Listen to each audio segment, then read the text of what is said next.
The stars outside the window were cold and distant. Captain Park Do-hyun sat alone in his office, the blue light of his screen painting shadows on his tired face. He was 53 years old, and he had spent 30 of those years in service to humanity. But tonight, like every night, he was doing something that no other species in the galaxy understood. He was reading the ledger. The ledger was not a weapon. It was not a treaty or a battle plan. It was simply a list. A very, very long list of every kind thing that any alien species had ever done for humanity. 300 years ago, humans had been nothing. Their ships were slow and weak. Their weapons could barely scratch the hulls of alien vessels. When humanity first stepped into the galaxy, they were like children walking into a room full of giants. Everyone expected them to be crushed. The Veth Empire could have taken Earth in a single afternoon. The Krell Dominion saw humans as nothing more than animals to be hunted. A dozen other species looked at the small blue planet and saw easy prey. But something strange happened. Some species chose to help. The Veth, despite their great power, gave humanity water purification technology. Earth's oceans were dying at the time. Pollution had spread everywhere. Children were sick. People were desperate. The Veth asked for nothing in return. They simply gave the gift and left. Do-hyun scrolled down the list. There were millions of entries. The Marani, a poor species with little technology, had opened their doors to human refugees during the Great Collapse of 2089. Earth had been burning. Billions fled into space with nowhere to go.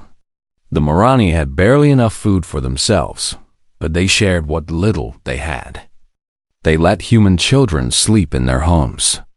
They taught them songs so they would not cry at night. The Telluri, an ancient race that was slowly dying out, gave humanity their star maps. Charts of the galaxy that had taken them 10,000 years to create. They handed over this treasure freely, knowing they would not live to see humanity use it. Why? Do-hyun whispered to himself as he did every night. Why did they help us? The door to his office slid open. Commander Lee Yuna walked in, her boots clicking on the metal floor.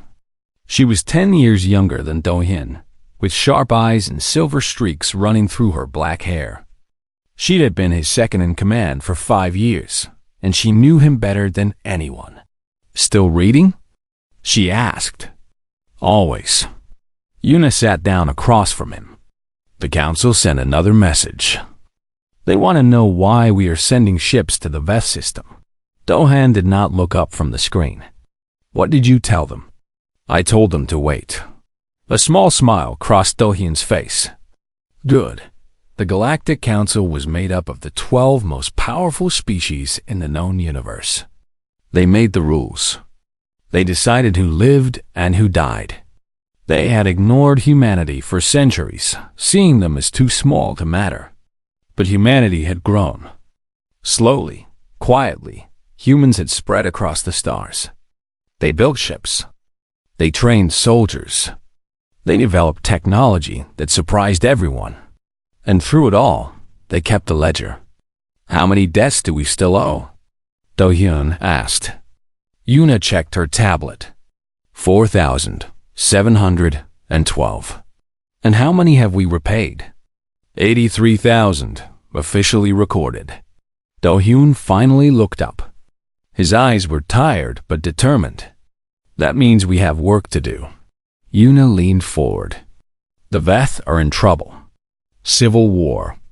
Their planet is being destroyed. The council is debating whether to help them, but you know how long their debates take. Years, Do-hyun said. They will argue about costs and politics while the Veth die. So what do we do? Do-hyun closed the ledger and stood up. He walked to the window and looked out at the stars. Somewhere out there, the Veth were suffering. The same Veth who had saved humanity's children 300 years ago. We do not wait for the council, he said quietly. We do not ask for permission. We do not calculate costs. He turned to face Yuna. "We remember." Yuna nodded slowly. She had served with Do-hyun long enough to understand. Humanity was different from other species. They did not forget. They could not forget. It was built into their very nature. Other species found this strange. Some found it frightening. Why would anyone keep track of kindness? Why would anyone feel bound by gifts given centuries ago? But humans understood something that others did not. The universe was vast and cold and dark. In such a universe, kindness was precious. Every small mercy mattered. Every helping hand was sacred. And every debt would be repaid. "Send the order," Do-hyun said. "All available ships to the Veth system. Medical teams, engineers, diplomats. Everything we have. The council will be angry. Let them be angry." Yuna stood and saluted. "Yes, Captain." She turned to leave, but Do-hyun called out to her. "Yuna!" She stopped at the door. "Make sure to update the ledger when we are done. The Veth entry should be marked as repaid." Yuna smiled. It was a small smile, but it held something powerful in it. Pride, purpose, the knowledge that they were part of something greater than themselves. "I will, Captain." She left, and Do-hyun was alone again with the stars. He thought about the humans who had come before him, the desperate refugees who had accepted alien help with tears in their eyes, the leaders who had started the ledger, swearing that humanity would never forget, the generations who had carried that promise forward through wars and disasters and centuries of change.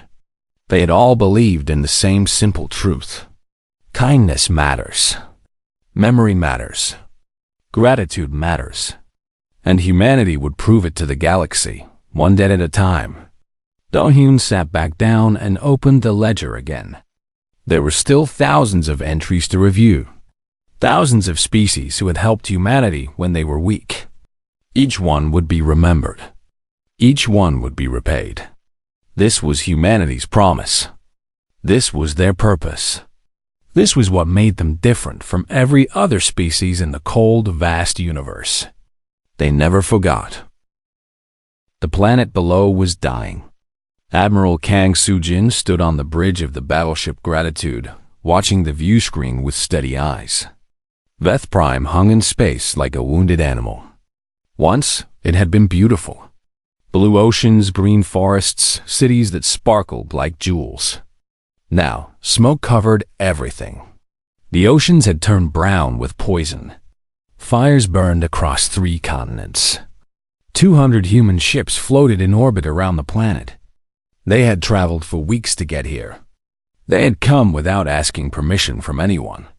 Lieutenant Bae Jisoo looked up from her station. "Admiral, we are receiving a message from the Galactic Council. They are demanding to know why we are here." Soo-jin did not turn around. "Tell them we are repaying a debt." "They want to know what debt." Now Soo-jin turned. She was 60 years old, with gray hair cut short and a face marked by decades of command. Her eyes were calm but hard. 300 years ago, she said, the Veth gave us clean water. Our children were dying of thirst. Our oceans were poison. We had nothing to offer them, nothing to trade. But they helped us anyway. She looked back at the burning planet. "Tell the council that humanity remembers." Jisoo nodded and sent the message. Around the bridge, officers worked quietly at their stations. They all knew why they were here. They had all grown up hearing stories about the ledger. The civil war on Veth Prime had started 15 years ago. 2 factions had been fighting over resources, over power, over old hatreds that nobody remembered the cause of anymore. The weapons they used had poisoned the land and sea. Millions had died. Millions more were starving. The Galactic Council had discussed the situation many times. They had formed committees. They had written reports. They had calculated the costs of intervention and decided it was too expensive. Humanity had not waited for their decision. "Admiral," another officer called out. The Veth government is asking to speak with you. They want to know our intentions. Put them through." The view screen flickered, and a Veth appeared. The species was amphibian, with smooth blue-green skin and large dark eyes. This one was old, his skin pale and wrinkled. He wore the simple robes of a government official. "Human Admiral," he said. His voice was tired and confused. "We did not request assistance. We cannot pay for your services. Why have you come?" Sujin stepped forward. 300 years ago, your ancestors gave mine the gift of clean water. They saved our children. They asked for nothing in return." The Veth official blinked slowly. "That was a long time ago. A different era. Surely you do not feel bound by actions taken so long before your birth." "We remember everything," Sujin said simply. "And we repay everything." She activated the fleet-wide communication channel. Her voice would now reach every human ship in orbit. "All vessels, begin deployment. Engineering teams, proceed to the northern oceans. Your mission is to clean every drop of water on this planet. Medical ships, establish orbital hospitals. We will treat anyone who needs help, regardless of which faction they belong to." She paused. "And someone arrange a meeting room on my ship. The leaders of both factions are going to sit in that room together. They will not leave until they remember that they are the same species." Across the fleet, thousands of humans began to move. Shuttles launched from carrier ships. Engineers prepared their equipment. Doctors readied their supplies. The Veth official stared at Sujin with something like wonder in his large eyes. "You cannot do this," he whispered. "The cost alone. The resources. Your own people will question this decision." "Let them question," Sujin replied. "We know what we owe." Over the next 6 months, humanity transformed Veth Prime. The engineering teams worked day and night. They used technology that humanity had developed over 3 centuries of growth. Machines that could filter poison from water. Devices that could heal damaged soil. Systems that could clean the very air. The Veth watched in amazement as their brown ocean slowly turned blue again. They wept as fish returned to waters that had been dead for years. They fell to their knees as their children drank clean water for the first time in their lives. The medical teams treated everyone. Soldiers from both factions lay in beds next to each other, healed by the same human doctors. Old hatred seemed foolish when a stranger from another world was saving your life. And in a small room aboard the Gratitude, Sujin sat with the leaders of both factions. She did not yell at them. She did not threaten them. She simply told them stories. She told them about Earth's history, about the wars humanity had fought against itself, about the millions who had died for stupid reasons, about the day when humans finally looked up at the stars and realized how small they were. "Your conflict means nothing to the universe," she said quietly. "The stars do not care about your politics. The galaxy will not remember your victories, but your children will remember the world you leave them." She stood up and walked to the door. "My people nearly destroyed ourselves once. Other species helped us survive. Now we are helping you. What you do next is your choice." She left them alone in that room. 3 days later, the faction leaders emerged.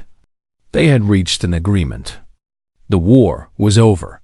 When everything was finished, when Veth Prime was healing and peace had returned, the Veth government asked to hold a ceremony. They wanted to honor humanity. They wanted to know how they could repay this great debt. Sujin attended the ceremony alone. She stood before thousands of Veth who had gathered to thank her. Their leader approached her, his old face wet with tears. "You have saved our world," he said. "Our children will live because of you. How can we ever repay such kindness?" Sujin smiled. It was a gentle smile, warm and sad at the same time. "You already did," she said. 300 years ago, She turned and walked back to her shuttle, leaving the Veth staring after her in silence. That night, aboard the Gratitude, Sujin opened the ledger on her personal screen. She found the entry for the Veth and marked it as repaid. Then she scrolled down to look at the thousands of other entries still remaining. The galaxy was full of species who had helped humanity. Some had given technology. Some had given shelter. Some had simply given kindness when kindness was rare. Humanity would find them all. Humanity would repay them all, one dead at a time. The dust was red on Marani 7. It covered everything. The small houses made of clay. The narrow roads. The children who played in the streets with their 4 eyes wide with curiosity. Dr. Cho Yoonji sat cross-legged on a warm blanket, surrounded by a circle of young Marani. In her hands, she held a small square of colored paper. The children watched her fingers move with great attention as she folded the paper again and again. "You fold here," Yoonji explained slowly, making sure they could see each step. "Then here. Then you turn it over like this." The paper transformed. What had been flat was now shaped like a bird with wings spread wide. A crane. The Marani children made sounds of amazement. Their small hands reached out to touch the paper bird. "How does it stay?" one child asked. She was smaller than the others, with pale purple skin and 4 bright eyes that never stopped moving. "The folds hold each other," Yoonji said. She placed the crane in the child's hands. "No glue, no string, just paper and patience." An older Marani child watched from the edge of the circle. Her name was Bora, and she was 12 years old. Old enough to understand things that the younger children did not. "Why do you do this?" Bora asked. Her voice was serious. "You are human. Your people have great ships and powerful weapons. Why you sit in the dust and teach us to fold paper?" Yoonji looked at the girl for a long moment. Then she picked up another piece of paper and began folding. "Do you know the history between our peoples?" Yoonji asked. Bora shook her head. "I know only that humans came to our world. Many humans. Teachers and doctors and builders. But no one tells us why. Then I will tell you." Yoonji continued folding as she spoke. Her voice was soft, like she was telling a bedtime story.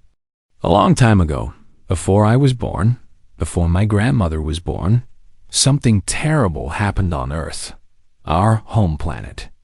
War and disaster broke everything. Billions of people had to leave. They flew into space with nothing. No food, no water, no place to go. The children had stopped playing. They were all listening now. Your grandparents heard about these refugees. They were poor. They had little food themselves. They had no great technology to offer. But they opened their doors anyway." Yoonji finished her crane and held it up to the light. "They let human children sleep in their homes. They shared their food even when they were hungry. And when our children cried at night, scared and alone, your ancestors taught them Marani songs, so they would have something beautiful to hold on to." Bora stared at her. "That was hundreds of years ago." "Yes, but you were not there. Those humans are all dead now. Those Marani are all dead now. Why would you feel that you owe us anything?" Yoonji smiled. It was a sad smile, full of old memories that did not belong to her, but that she carried anyway. "Because we remember," she said. "Humanity always remembers." The Galactic Council had expected something different. When humans announced they were sending a delegation to Marani 7, the Council assumed it would be a military mission, or perhaps an economic one. The Marani had nothing of value, but perhaps humans had found something worth taking. Instead, humanity sent teachers. They sent artists and musicians and storytellers. They sent doctors who worked for free. They sent engineers who built schools in villages that had never seen one. Ambassador Nam Hae-jin received many angry messages from the council during those first months. She read each one carefully, then deleted them without responding. Finally, the council demanded a formal explanation. A representative was sent to question her. "You are wasting resources," the representative said. He was from a wealthy species that measured everything in profit and loss. "The Morani have nothing to offer. No technology, no rare materials, no strategic value. What do you hope to gain from this investment?" Hae-jin was a small woman with a calm face and patient eyes. She had spent 40 years as a diplomat, and she had learned that the best answers were often the simplest ones. "We are not investing," she said. "We are repaying." "Repaying what?" "The Morani gave you nothing of value. They gave us everything." The representative looked confused. "I do not understand." Hae-jin leaned forward. "When we were refugees, dying and desperate, they shared their lost bread with us. When our children were crying, they sang to them. When the galaxy looked at humanity and saw nothing worth saving, the Morani saw people worth loving." She stood up and walked to the window of her office. Outside, a human teacher was playing a game with Morani children. Their laughter echoed across the dusty streets. "You measure value in credits and resources," Hae-jin continued. "We measure it differently. The mathematics of the soul does not work like your spreadsheets." The representative left without another word. He would report back to the council that humans were strange and sentimental and impossible to understand. This was true, and humanity considered it a compliment. On Morani 7, the work continued. Yoonji and others like her recorded the old songs that were being forgotten. They wrote down stories that had only existed in memory. They helped the Morani apply for Galactic Heritage status, which would protect their culture forever. They built water systems and medical clinics. They trained Morani teachers who would continue the work after the humans left. They planted gardens and repaired old buildings and did 1,000 small things that would never be recorded in any official report. One evening, as the red sun set over the dusty plains, little Bora found Yoonji sitting alone on a hill. The human woman was watching the stars appear one by one. "I understand now," Bora said, sitting down beside her. "You came to teach us what we taught you." Yoonji nodded slowly. "Your ancestors taught us that kindness is never wasted, that helping others is not a transaction, that love given freely is the most precious thing in the universe." She reached into her pocket and pulled out a paper crane. But this one was different. It was made from Morani paper, decorated with patterns that Bora recognized from her grandmother's house. "We came here to remind you of who you are," Yoonji said, placing the crane in Bora's hands, "and to thank you for showing us who we could become." Bora held the crane carefully, like it was made of gold. "Will you come back?" she asked. "After you leave?" Yoonji smiled. "We never truly leave. Once you are in the ledger, you are part of our family forever. Wherever you go, whatever you need, humanity will remember." She put her arm around the young Morani girl, and together they watched the stars fill the sky. In the darkness, 1,000 points of light shone down on them. Each one was a sun. Each sun had worlds. And on those worlds, there were other species who had once helped humanity when they were small and weak and afraid. Humanity would find them all, one kindness at a time. The ledger recorded kindness, but it also recorded cruelty. General Otaiwu stood in a dark room, surrounded by holographic images that floated in the air around him. Each image showed a moment of pain. Human colonies burning, families being torn apart, children being loaded onto slave ships. The Krell Dominion had done this. 300 years ago, when humanity was weak, the Krell had hunted humans like animals. They had raided colony after colony. They had taken thousands of people and sold them as slaves across the galaxy. And then, when humanity grew stronger, the Krell had simply stopped. They retreated to their own space and pretended nothing had happened. They expected humanity to forget. Humanity did not forget. "How long have we been preparing for this?" asked Colonel Shin Minho, standing beside the general. "Since the day the last slave was freed," Taiwu replied. His voice was calm and cold. 287 years. Minho looked at the images floating around them. So much suffering. So many lives destroyed. And we said nothing? Did nothing? For almost 3 centuries. We waited. Taiwu turned to face his colonel. He was an old man now, his hair white, his face lined with age. But his eyes were sharp and hard. We grew. We learned. We prepared. The galaxy thinks we forgave them. The galaxy was wrong. The war against the Krell Dominion lasted 17 days. It was not a close fight. Humanity had spent 3 centuries building ships and training soldiers and developing weapons. They had made alliances with species who had been victims of the Krell. They had planned every battle, every movement, every strike. The Krell fought hard. They were a warrior species, proud and fierce. But they were also alone. No one came to help them. The galaxy watched as humanity crushed their fleet and invaded their worlds. And then, when the fighting was over, something unexpected happened. Humanity did not destroy the Krell. Admiral Kang Sujin, now old and retired, watched the news from her home on Earth. She saw human soldiers helping Krell civilians. She saw doctors treating wounded Krell warriors. She saw engineers rebuilding cities instead of burning them. She smiled. "They do not understand," she said to her grandson, a young officer named Kan Junho. "They thought we came for revenge. Didn't we?" Junho asked. "No." Sujin shook her head slowly. "We came for justice. There is a difference." On the Krell homeworld, General Taiwu stood before a crowd of captured Krell leaders. They were waiting to die. They knew what they had done to humanity. They expected the same treatment in return. 300 years ago, Taiwu began, your ancestors attacked our colonies. They killed thousands. They enslaved thousands more. Children were taken from their parents and sold like animals. The Krell leaders said nothing. What could they say?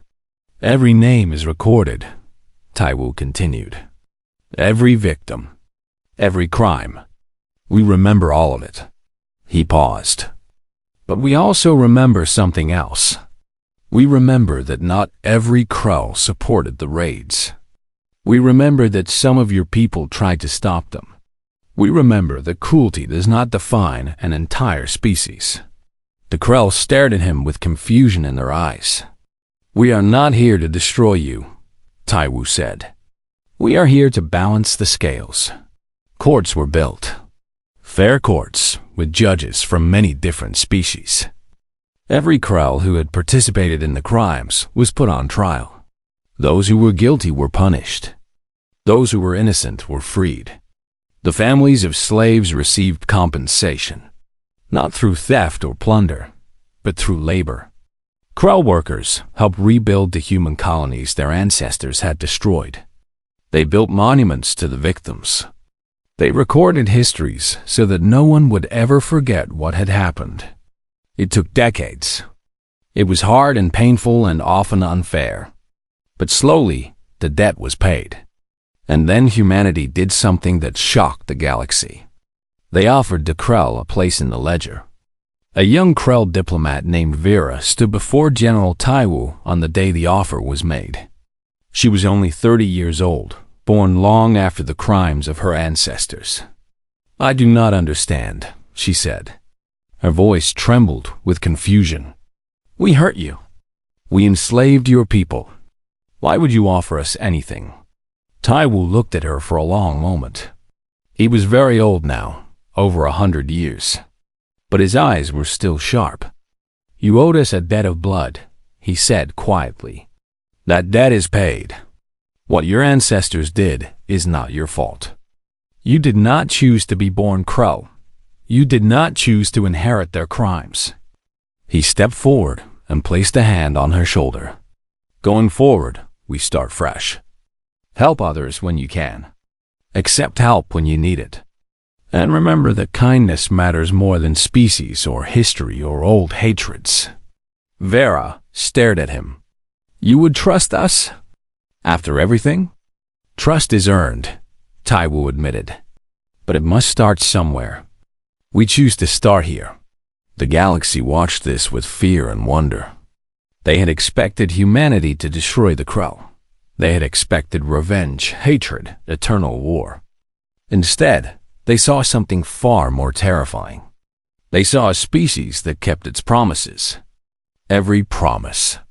The good ones and the bad ones. They saw a species that remembered everything and repaid everything. Other species began to understand something important. Humanity was not dangerous because of their ships or their weapons. They were dangerous because they never forgot. Help them, and they would help you back, even centuries later. Hurt them, and justice would come, even if it took 300 years. There was no escaping the ledger. Good or bad, every action was recorded. Every debt would be settled. On the night the treaty was signed, General Taiwu sat alone in his quarters. He was tired. So very tired. He had spent his entire life preparing for this moment, and now it was over. His screen showed the ledger. The Crow entry had been updated. The old debt was marked as paid. A new entry had been added, showing the Crow as potential allies, their account balance at 0. A fresh start. Taiwu closed his eyes and thought about the slaves who had died in Crow chains. He thought about the children who had never come home. He thought about the promise humanity had made to remember them. It is done, he whispered to the darkness. We did not forget you.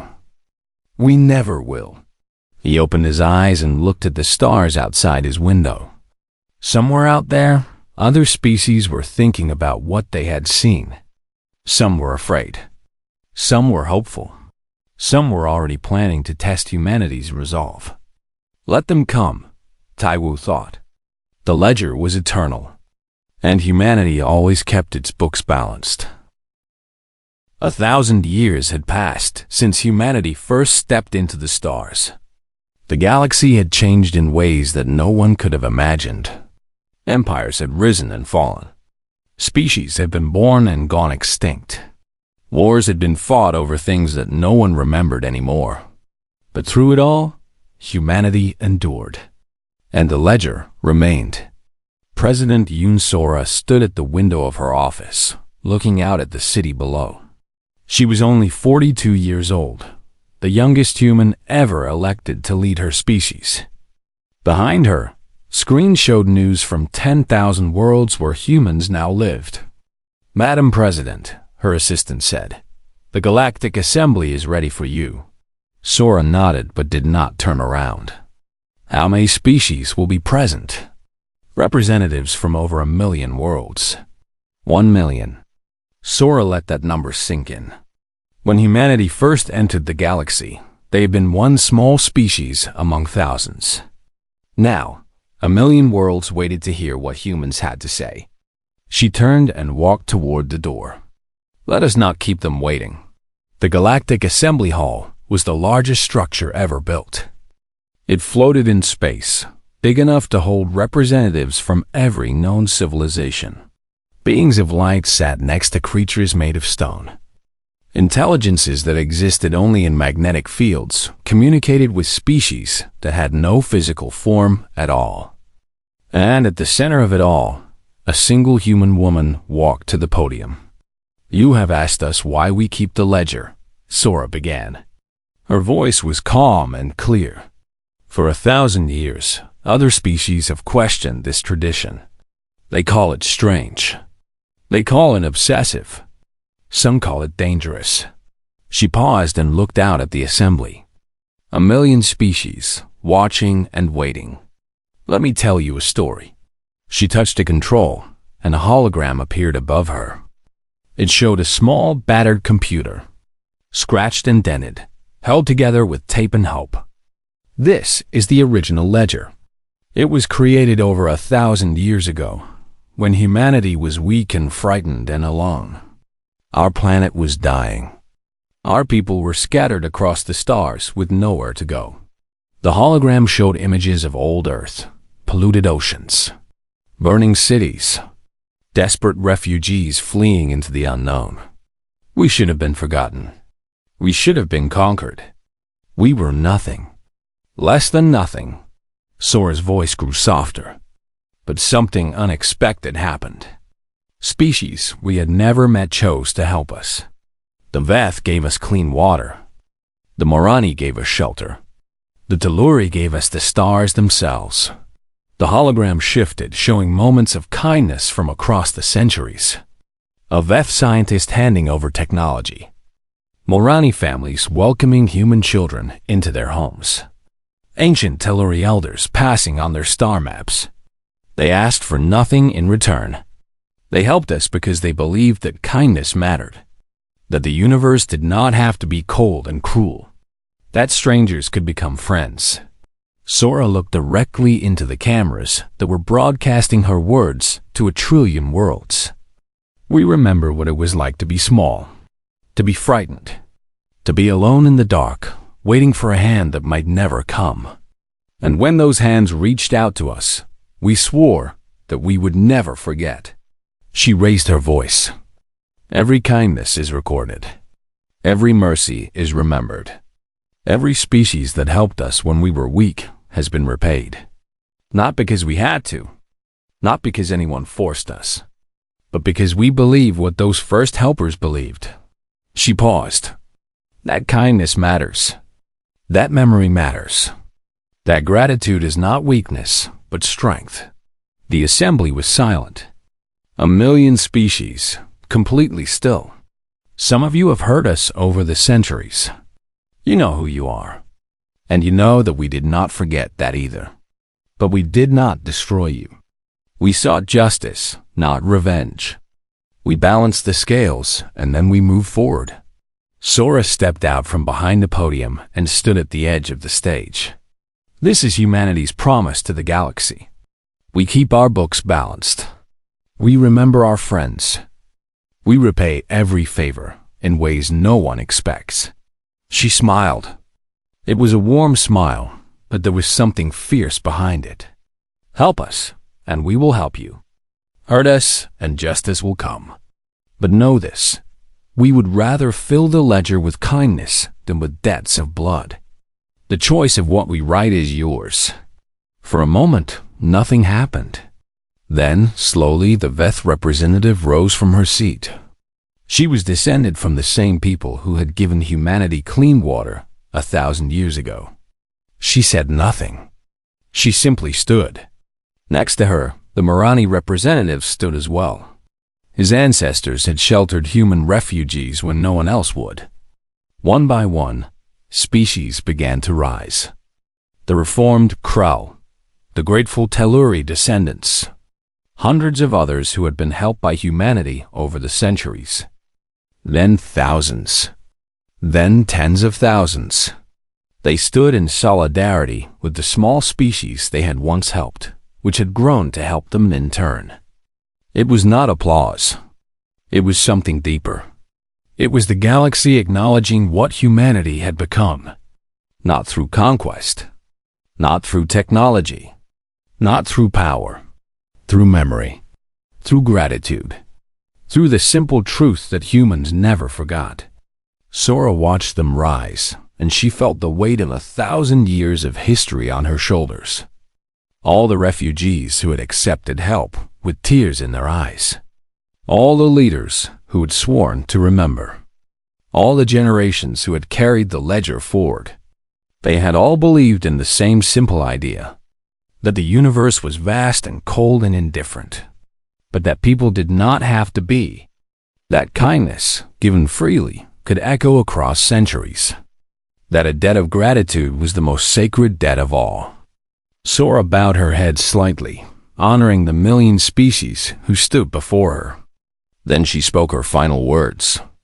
The ledger will never close. As long as humanity exists, we will remember. We will repay. We will prove that in this vast, dark universe, kindness is never forgotten. She stepped back from the stage, and the assembly erupted into something that had no name. Not applause. Not cheering. Something older and deeper. A sound of recognition and respect that echoed through the great hall and out into the stars. On a small screen in the corner of the stage, the ledger was still open.